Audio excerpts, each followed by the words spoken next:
Hey, it's Nick Tuminello. I want to show you how we do the 2-bench hip thrust hamstring curl.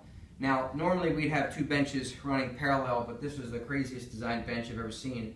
Sitting flat, it's actually on somewhat of a decline. Luckily, the back end's wide enough for me to put my feet on. So normally you'd have 2 benches parallel if you didn't have a wacky bench like this one.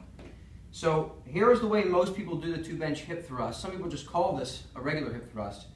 I call a regular hip thrust with just the shoulders on the bench, feet on the floor. When the feet are elevated to get more range of motion, we call it a 2-bench hip thrust.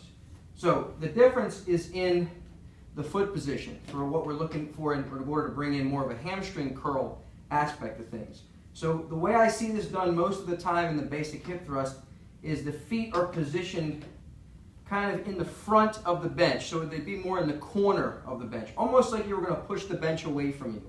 And then the hips drop, and then the hips come up, driving into the feet. And that's done to keep the knees more 90 degrees. All right, what I'm looking for to bring the hamstrings into it, and that's fine if you want to do it. I prefer to try to bring the hamstrings into it. So what I want is the feet a bit higher up on the bench. That extends the legs a little bit. And I don't want the feet that way. I want the feet like this. All right, so when the hips come down, now I'm going to pull it through a hamstring curl to get me to this point, and the rest is glutes, glutes, glutes. And if you notice at the top, I'm not at a 90-degree angle at my knee. My knees are a little straighter. That would be more of a 90-degree angle. That keeps more tension on my hamstrings. If I had my legs even longer, that'd be even more tension on my hamstrings. So that's how we teach the 2-bench hip thrust hamstring curl. First is dig into the bench.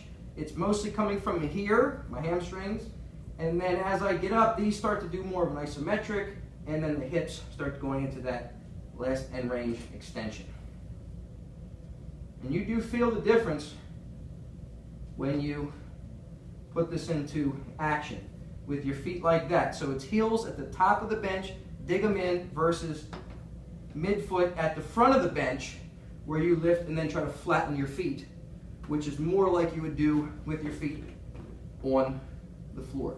So that's how we coach and use the 2-bench hip thrust hamstring.